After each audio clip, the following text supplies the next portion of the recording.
What if we could live alongside animals that are nearly forgotten by our indoor lives? Not creatures as familiar as dogs curled at our feet or cats perched on windowsills, but something far more exotic. Something powerful. Something unpredictable. Imagine sharing your world with an animal so formidable that it has resisted domestication at every turn of human history. An animal built not for obedience, but for survival. Today, we step into an alternate reality where humanity has achieved the impossible. A world where kangaroos have been domesticated. What would life be like? Would these towering lepers enrich human civilization, or turn everyday life into controlled chaos? To answer that, we must first understand why domestication is so rare, and why it almost never happens by accident. Domestication is not captivity. It is not ownership.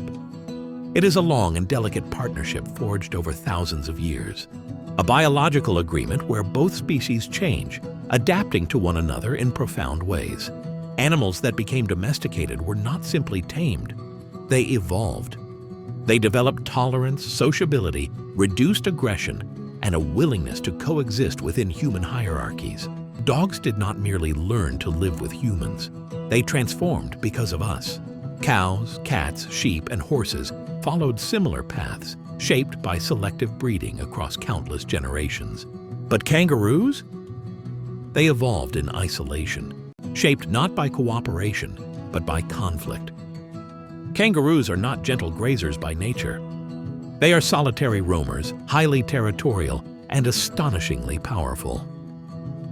Their massive hind legs are not just for movement.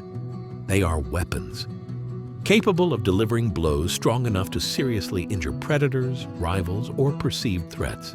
Where many animals flee when cornered, kangaroos stand their ground. They balance on their tails, they brace, and they fight. For domestication to ever succeed, humans would need to reverse thousands of years of evolutionary design. The most aggressive individuals would be excluded from breeding. Smaller, calmer kangaroos would be favored. Over time, strength would be traded for tolerance, independence for manageability.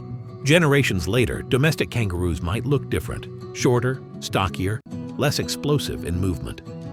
They might tolerate human presence. They might accept routine. They might even recognize familiar caretakers. But affection?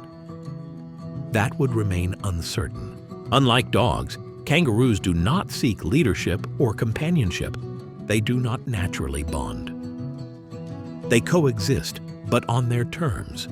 So rather than becoming household pets, domesticated kangaroos would likely find their place elsewhere, on farms. And surprisingly, this is where kangaroos truly shine. They are exceptionally efficient animals. They require far less water than cattle. Their grazing habits are gentle, causing minimal damage to soil. Their padded feet don't compact land the way hooves do. In arid environments where traditional livestock struggles, kangaroos thrive. In this alternate world, vast dry regions might replace cattle with kangaroo herds, transforming agriculture into something more sustainable, resilient, and environmentally friendly. Farms would be designed around hopping pathways instead of fences. Handlers trained not in force, but distance and respect. Here, kangaroos would be valued, not cuddled. But what if we brought them closer? What if kangaroos entered our homes? The image quickly becomes unsettling. Kangaroos do not walk through hallways, they leap.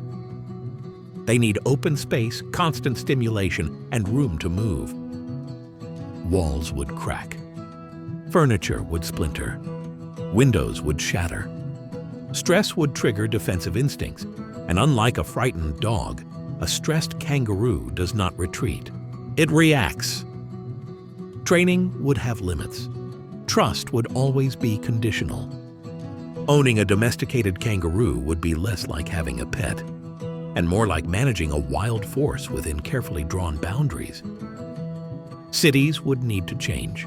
Higher fences, reinforced public spaces, specialized veterinary care, Emergency responders trained for powerful jumping animals. Urban life would slow, reshaped by a rhythm not of footsteps, but of bounds.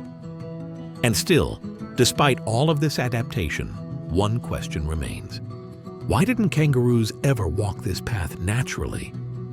Because domestication thrives on dependence, and kangaroos do not need us. They evolved to survive harsh landscapes alone. They don't seek protection. They don't crave companionship. They do not submit. Their independence is not a flaw, it is their strength. So while farms might welcome them, homes would likely never fully embrace them. In the end, a world with domesticated kangaroos would be fascinating, but far from peaceful. They would never be gentle companions. They would never replace dogs or cats. They would remain what they have always been, powerful, resilient, and untamed at their core. And perhaps that is the lesson. Not every animal is meant to walk beside us. Some are meant to remain just beyond our reach, reminding us that the wild still exists. So as we imagine these alternate worlds, we're left with one final question. Are some wild spirits meant to stay wild? If you enjoyed exploring this possibility, join us as we dive deeper into nature's strangest what-ifs. Like, subscribe and step into the worlds that almost were.